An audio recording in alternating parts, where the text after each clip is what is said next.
I'm going to let this man talk, and a lot of y'all need to hear this.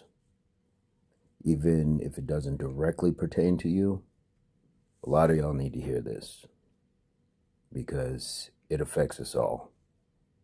Whether you think it does or it doesn't, it affects us all. I don't know who need to hear this, but it's so important, dog, that you make good decisions, dog, with your life while you young, bro. I know a lot of us want to be like hard. We want to be tough. We got to always come out on the winning end, bro. But listen, dog, it don't make you soft to walk away from situations, bro, when you got so much to lose, bro. Son, when I was young, bro, I was him, dog. I always had to be the one to do it, dog. I couldn't let nothing slide. Pride issues, worrying about what people think about me, bro. And it always put me in a bad situation, bro. I was always in juvenile programs, detention centers, went to prison when I was 15, bro. Because I couldn't get it together, dog. I had anger issues, bro. But Lord, if I can do it all over again, bro, I pray over that, bro. That's a wicked, demolished spirit, dog. Anger, bro. It puts you in bad situations, dog. I don't know who need to hear this. If you can walk away from situations, bro, walk away from them, dog. Let them talk, bro. Walk away, dog. It's not worth it, bro. When you get in situations and you go to jail, it's like a lot of situations, bro, you probably can beat. But humanity, dog, insanity, dog, it don't make you stay in those situations you take, please. You want to come home. You want to be with your girl. You want to be with your family, bro. You young. Nobody want to sit in jail, bro. But they give you please, and you take them. You take them. You take them. And they knowing in their mind that you're not ready to change. They knowing that you gonna come back, bro. That be the plan. And you get out and you come back. You add points to your life, bro. So when you get older, yeah, all the decisions that you make, all the bad choices that you make when you young, it affects you, bro. Now we talking about misdemeanors. You got all these points now. They done be turned to become felonies, bro. Yeah. I don't know who need to hear this. They offered me 5 years today. They offered me 5 years, bro. And it hurt me from my core, dog. I hate it for my kids, bro. It's like I've been in prison my whole life, dog, in and out. Never was there for my kids. This been the longest I've been on the streets. This been the most I done accumulated my whole life since I've been home, bro. Include my platform. I don't know who need to hear this, bro.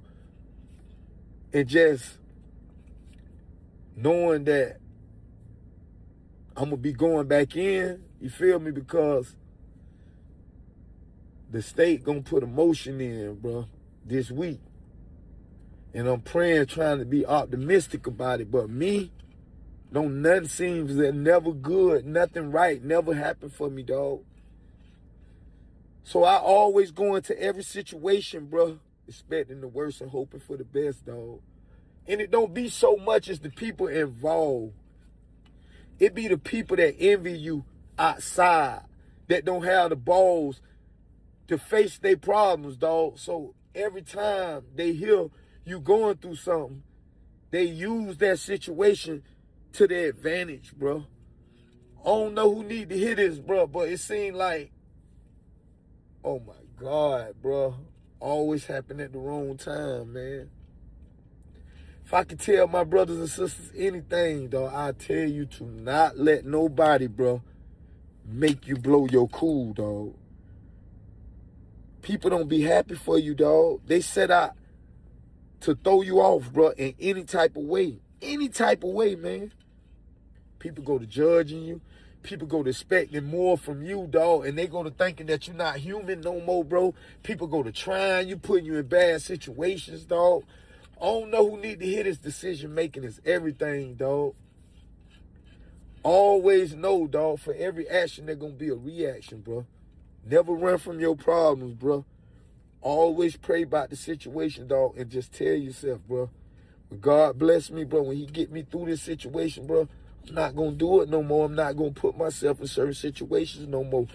Everybody don't really have your best interests in mind, and it be the people that watch you struggle, the people that watch you go through the hardest times and watch you change, still not happy for you, dog.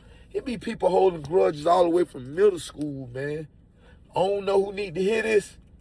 Stay focused out there, bro. Stay prayed up. Keep me in prayer, man. And always know, dog, that no matter how mad you get, bro, no matter how mad you get, dog, always know that if you do something, dog,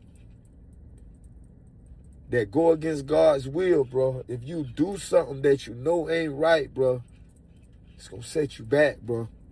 Don't do it. Ain't no job too big or small. Corey can do it all. If you lock it, I'm going to pop it. Good night.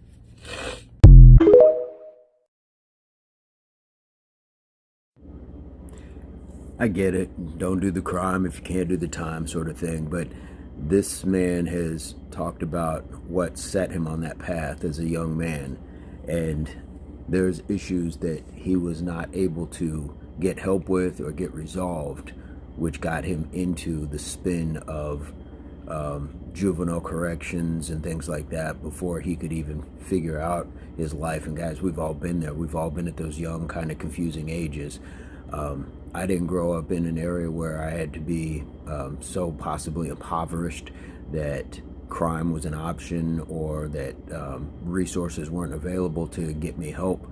But we've all been there, and at some point, didn't we all make our own choices against better judgment or those who raised us to know better and do better? So he's not wrong, you know. And with the theme, I don't know who needs to hear this. We all need to hear it. We all need to hear it. He can't just be talking to other young inner city youths and things like that. No. It affects us all. Whether you want to complain about being a taxpayer and you don't want to have to pay for, you know, people living this way or in these places, or government help and this. I hear all this stupid rhetoric. Guys, this is a problem that affects us all. As long as we are all on the same planet, sharing the same society, we're all complicit. We all have a hand or can put some sort of energy towards a resolution and solution when it comes to this. Thankfully, I've never been to prison, but I think there's been a lot of people that have not been to prison who have done offenses or things that could have landed them there. Whether it was just drunk driving, whether it was a fight, whether it doesn't have to be like you were out shooting people or robbing people or crack dealers, you know, as a lot of people like to throw out there. You don't have to be technically a thug, as people will say. No, this is something that affects us all. And it's sad because he knows, he sees the game. He's saying once they get you in and they start adding those points, or they start giving you plea deals because they know you're not ready. Yeah, our government, our prison system is not built for rehabilitation. It's built for retention. It's built to get people back because they've allowed it to become a business where people can become numbers, and those numbers become dollars. And so that's the incentive, to not help people but to help them back into the system so they can continue down this path. Now, everybody has their own choices, and sometimes it takes some people longer than others, and in his case, looks like he's missed out on a large part of his children's lives, and that's a tragedy in itself, because then again, does the cycle continue? But it sounds like he's trying to do the right thing. It sounds like he's trying to get himself right, and better late than never. But it's still something that we can all learn from, for sure. It may not affect you the same way as it might affect somebody else, but it's something that we should all still be aware of, still something we can all learn from and have some level of empathy for. And don't wait for this to become a problem that other groups speak about until you care. Same way nobody cared about the crack epidemic. I shouldn't say nobody, but it was more of a punchline until now we have an opioid epidemic, and guess who it's visiting? So we're all in it together. We're all in it together. AIDS wasn't a problem until people who weren't technically supposed to be the only ones getting it started getting it. Then we got real aware about it. So let's not wait until things end up on our doorstep to start getting aware about things. Just my thoughts. Let me know what your thoughts are. Ace up the sleeve, advice, comment, experience. Leave it in the chat. And I hope this finds everybody in your place. Pursuit of beginnings of total health, mind, body, and soul. Peace, love, unity, solidarity.